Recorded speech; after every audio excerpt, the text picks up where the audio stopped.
Well, in 9 Lives by 35, author and former Olympic gymnast Mary Sanders shares her uncanny ability to reinvent herself, relying on her faith to overcome financial struggle, grief, and even abuse. And so she's here today to share her story. Mary, it is so good to have you here today. Thank you so much for having me, Bill. It's such an honor. Well, thank you for your courage in writing a book about your journey. I mean, it's very personal, obviously, and sensitive, but in your book, 9 Lives by 35, you talk about your journey. And for those watching who are maybe struggling in their own life, talk a little bit about your journey and how you got to where you are today. Absolutely. My book, 9 Lives by 35, it's been a long time coming. I've had it in my mind to write it for a long time. And the pandemic, when we were all at home and isolated and feeling quite lonely was, writing my book was an outlet for me to really express my emotions and get everything out. And, it was definitely, a God thing. Everything just flowed right out of me. And I was able to speak to my 9 different lives in a very, different way. And I could look back on some hard times in my life with a more optimistic, mindset. Um, each chapter of my life, there's 9 chapters. I was a child gymnast, rhythmic gymnast, Olympian, Cirque du Soleil acrobat, entertainment executive, wife and mother, writer, actor, producer. There's many different lives I've lived, and each life has had many ups and downs. One being I lost my father when I was only 8 years old, and he wasn't only my father, he was my coach, and he used to call me his little Olympian. So the expectations were really laid out at a young age for me. And so I always knew I had to work very hard to achieve that goal from day one. So those were some lows I experienced at a very young age. And then, of course, a single mother with 3 kids, raising us to our best of her ability, trying to support my gymnastics career. It was quite tough for quite some time.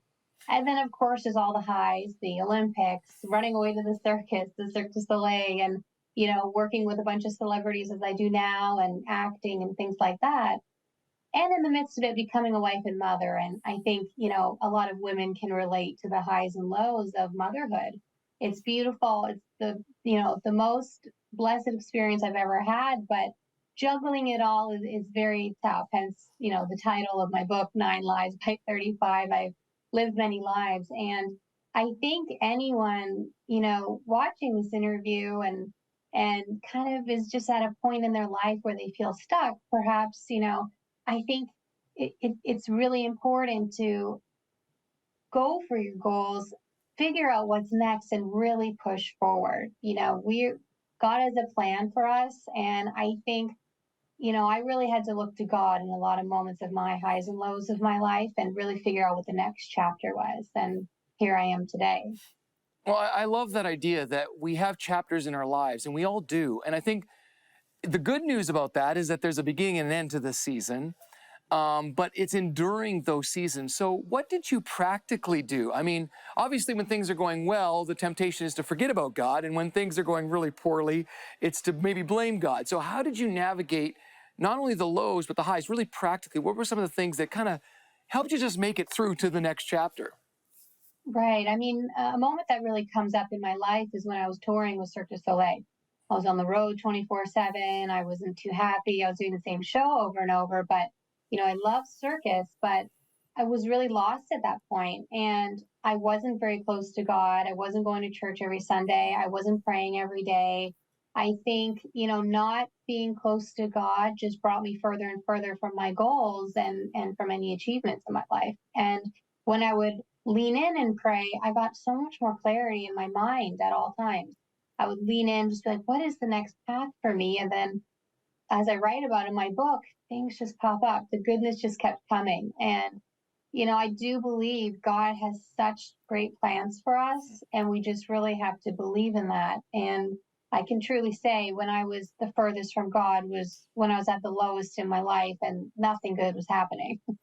So I really feel that, he's in control, and, I'm just excited for what comes next because I've really seen in my own life what he's done for me when I've really been really strong in my faith. I love that. Yeah, you're right. I think it's in those seasons to get as close as you can to God, because He is like the great shepherd. He will lead us even through the valley of the shadow of death. But what would Mhm. you say to someone who maybe has allowed what has happened to them, let's say in the past, to define them or to limit them, and they just can't seem to get to that next breakthrough? You know, how did you do that when you felt like, oh, maybe this is it? Maybe this is how I'll be defined for the rest of my life. What did you do? Absolutely. So I think in our lives, it's full of ups and downs, it's full of roadblocks, and it is on us and it's on God to help us push through those roadblocks. Nobody's going to help you get to the next stage in your life. Right.